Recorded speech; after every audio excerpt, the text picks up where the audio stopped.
تو اب حبیب خدا کے جسد مطہر میں 24 معجزات ذکر کیے ہیں۔ بعض اوقات کچے پہ چلتے تھے، ریت پہ مٹی پہ چلتے تھے، پائے مبارک کے نشان نہیں بنتے تھے، اور بعض اوقات چٹانوں پہ قدم مبارک رکھتے جاتے تھے، نشان بنتے جاتے تھے۔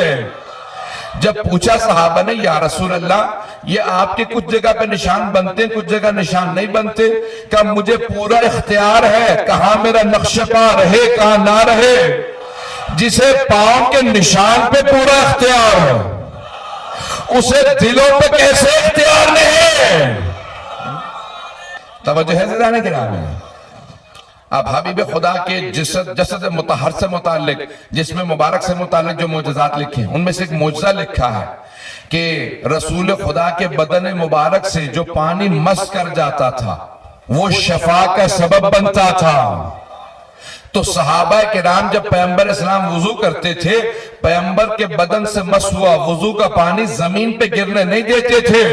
توجہ سے سنیے گا، جب پیغمبر اسلام وضو کرتے تو صحابہ اس پانی کو تبرکن لے جایا کرتے تھے۔ جب پیغمبر وضو کرتے اس پانی کو زمین پہ نہیں گرنے دیتے تھے، تبرکن وہ پانی گھر لے جاتے، بیماروں کو پلا دو اس سے شفا ہو جائے گی۔ تو تبرک کے منکروں کو بتا دو صحابہ تبرک کو مانتے تھے۔ تو اب تبرکن صحابہ بھی اس پانی کو گھر لے جایا کرتے تھے کیونکہ پیغمبر کے بدن مطہر سے مس ہو گیا تھا۔ ایک زندہ معجزہ پیغمبر اسلام کا جسد مطہر میں یہ تھا کہ کوئی اگر بیمار آتا آپ اپنا لعاب دہن لگا دیتے شفا مل جاتی۔ اگر پانی کنویں کے اندر خشک ہو جاتا اپنا لعاب دہن ڈالتے پانی کنویں کے اندر بھر جاتا۔ اگر پانی کھارا ہوتا تھا لعاب دہن ڈالتے تھے پانی میٹھا ہو جاتا تھا۔ جس کے لعاب دہن کا اثر ایسا ہو اس کے خون کا اثر کیسا ہوگا؟ اب 24 معجزات لکھے ہیں، میں بہت تیزی سے گزر رہا ہوں۔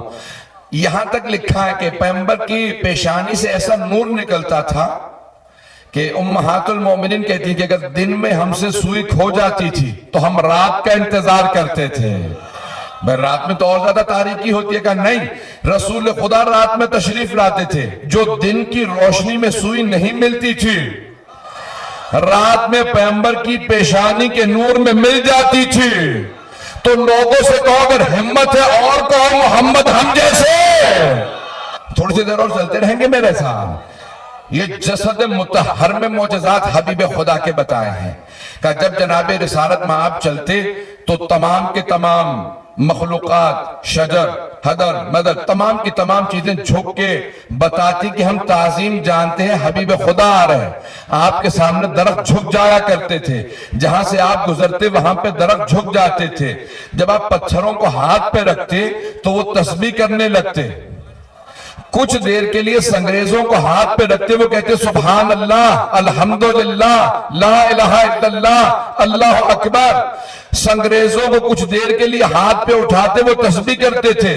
اور جنہیں گود میں پالا ہو، اے مسلمانوں یہ وہ پیغمبر ہیں جن کی ہاتھ پہ اگر پتھر بھی آ جائے تو تسبیح کرتا ہے۔ ان کی تعظیم تو کرو جنہیں پیغمبر نے پالا ہے۔ پیغمبر کے بہت سے معجزات لکھے ہیں، یہاں تک روایت میں الفاظ یہ ہیں حق الیقین بحار الانوار اصول کافی کے کتابوں سے پیش کر رہا ہوں تاکہ ذہن میں شبہ نہ آئے۔ حبیب خدا کا ایک معجزہ یہ لکھا کہ جب تمام افراد سفر میں اکٹھے پیغمبر کے ساتھ چلتے تو جہاں پیغمبر سوتے تو لوگ دیکھ کے بتا دیتے تھے کہ یہ رسول خدا سو رہے ہیں، یہ محمد مصطفیٰ۔ جبکہ رسول خدا پورے بدن پہ چادر اوڑھ کے سوتے تھے، سر سے لے کے پاؤں تک پورا بدن ڈھانپ لیتے تھے، پھر بھی لوگ دیکھ کے بتا دیتے تھے یہ محمد مصطفیٰ سو رہے ہیں، دیکھ کے بتا دیتے تھے۔ لوگ پوچھتے کہ کیسے پہچانتے ہو؟ کہا کہ ہم دیکھ کے بتا دیتے ہیں کہ تمام افراد میں رسول خدا کون سے ہیں۔ کہا کیسے؟ کہا جب وہ چادر لیتے ہیں نا تو چادر لینے کے باوجود ان کے بدن سے نور چھن چھن کے نکلتا ہے۔ نہیں پہنچا سکے بات کو، سارے مجمع کی آخر تک توجہ ہو۔ جب پیغمبر سوتے تو ایک چادر سیاہ رنگ کی اوڑھ لیتے، چادر سے بھی نور چھن چھن کے نکلتا جس سے پتہ چلتا محمد مصطفیٰ سے ہے۔ تو مجھے کہہ لینے دے اگر حبیب خدا کو شب ہجرت کسی کو اپنے بستر پر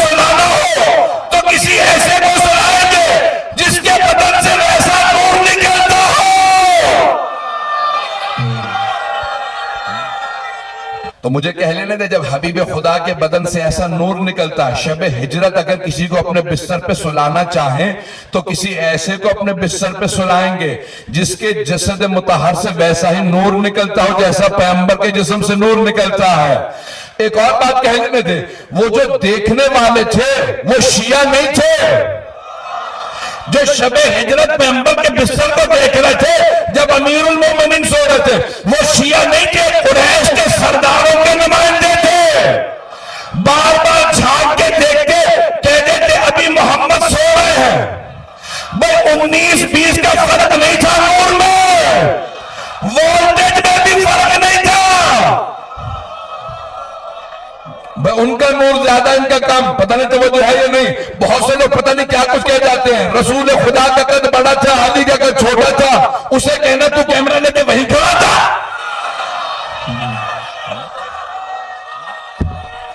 بڑے پیارے انداز سے سن رہے ہیں، جناب سیدہ کا اسی طرح سے سایہ قائم و دائم رہے تمام مومنین پہ۔ سنیں گے عزیزان گرامی، وہ مشرکین بار بار دیکھتے اور یہی کہتے کہ نہیں ابھی محمد سو رہے ہیں۔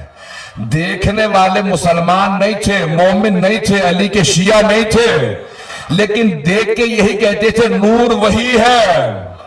اس کے نور کی شعائیں بتا رہی ہیں۔ تو حبیب خدا نے جناب امیر کو بستر پہ سلایا، وقت نہیں کہ تفصیل میں جا سکوں، لیکن واحد میرے مولا ہے کہ جب ایک مرتبہ تمام کے تمام مشرکین کے نمائندگان نے 40 لوگوں کے 40 قبیلوں کے نمائندگان نے فیصلہ کر رکھا تھا کہ جیسے صبح ہوگی میں ایک آدمی نے کہا چادر اتاروں گا، سب نیزے مار دینا۔ ایک مرتبہ چادر ہٹی، نیزے چلنا چاہتے تھے کہ ایک آدمی نے کہا رک جاؤ، یہ محمد نہیں علی ہے۔ نیزوں کے سائے تھے، علی سے پوچھا محمد کیا کہاں ہے؟ کہ میرے پاس امانت رکھنا کے نہیں گئے تھے۔ اتنے اطمینان سے صرف شیر خدا بات کر سکتے ہیں۔ تو 24 معجزات کو پیش کرو، اشارہ کرتے ہوئے آگے بڑھ رہا ہوں۔ ایک اور معجزہ یہ لکھا ہے کہ رسول خدا کے جسم مبارک سے خاص خوشبو آتی تھی، جہاں سے گزرتے تھے 1 سے 2 دن تک مشرکین کفار سونگ کے بتاتے تھے یہاں سے محمد گزرے ہوں گے۔ کسی عطر میں ایسی خوشبو نہیں تھی جیسے ان کے جسد سے آتی تھی۔ تو اب سمجھ میں آیا نا، یہ حدیث قصہ میں امام حسن حسین جب گھر میں آئے تو جناب سیدہ سے کہا انی اشم عندک رائحۃ طیبۃ کانہا رائحۃ جد رسول اللہ۔ مادر گرامی آپ کے پاس سے ایسی خوشبو آ رہی ہے جیسی نانا کے جسم سے آتی ہے۔ یہ حبیب خدا کا جسد مبارک ہے۔ اب تمام کے تمام ائمہ میں وہی صفات ہونی چاہیے نا، رسول خدا کے 12 اوصیاء میں وہی صفات ہونی چاہیے جو حبیب خدا میں ہیں۔ میں 2 جملے کہہ کے آگے بڑھوں گا اور پھر انشاءاللہ دوبارہ اس نتیجے کو آپ کے سامنے لاؤں گا۔ جسد مطہر میں یہ معجزات ہیں، جسم مبارک میں معجزات ہیں۔ رسول خدا کے بدن سے خاص خوشبو آتی تھی، یہاں تک تاریخ کے الفاظ ہیں کہ صحابہ رسول خدا سے سوال کرتے یا رسول خدا اس مقام پہ بے انتہا کیڑے مکوڑے ہیں، حشرات الارض ہیں، مچھر مکھیاں ہیں، ہمارے سب پہ یہ مچھر مکھیاں بیٹھتے ہیں، یہ آپ کو کیوں تنگ نہیں کرتے؟ کہ میرے چاروں طرف ایک حصار ہے، یہ میرے قریب نہیں آتے، انہیں بھی پتا تھا کہاں بیٹھنا ہے۔ اگر بات واضح ہو رہی بھئی توجہات کا طالب اس سب کی بہت تیز سے آگے بڑھوں گا۔ تو اب جناب رسالت میں آپ جہاں کچھ دیر بیٹھ جاتے وہاں سے وہ جگہ بتاتی میرے قریب پیغمبر اسلام گزرے ہیں، خوشبو بتاتی، یہاں تک کہ مکے سے اکثر لوگ کہتے تھے کہ جہاں رسول خدا جس منبر پہ بیٹھتے تھے وہاں سے مدتوں رونے کی آواز آتی رہی۔ تو پوچھا امام سے کہ مولا کیا بات ہے؟ تو جناب امیر نے کہا کہ یہ منبر رسول خدا کو یاد کرتا ہے، یعنی مخلوقات کو احساس تھا کہ ہم پہ حبیب خدا ہمارے قریب سے گزرے۔ جس جانور پہ سوار ہوتے تھے وہ راہبر ہو جاتا تھا، بوڑھا نہیں ہوتا تھا۔ جس اونٹنی پہ سوار ہوئے وہ بوڑھی نہیں ہوتی تھی، جس گھوڑے پہ سوار ہوئے وہ بوڑھا نہیں ہوتا تھا۔ نہیں پہنچا سکا جملے کو۔ جس گھوڑے پہ ایک مرتبہ سواری کرتے تھے وہ بوڑھا نہیں ہوتا تھا، جوان رہتا تھا۔ اب اگر کوئی اعتراض کرے نا کہ اوسط عمر جو ہے ایک گھوڑے کی 40 سال ہوتی ہے تو پیغمبر کا گھوڑا کیسے کربلا میں ہو سکتا ہے؟ بتا دینا حبیب خدا کا زندہ معجزہ تھا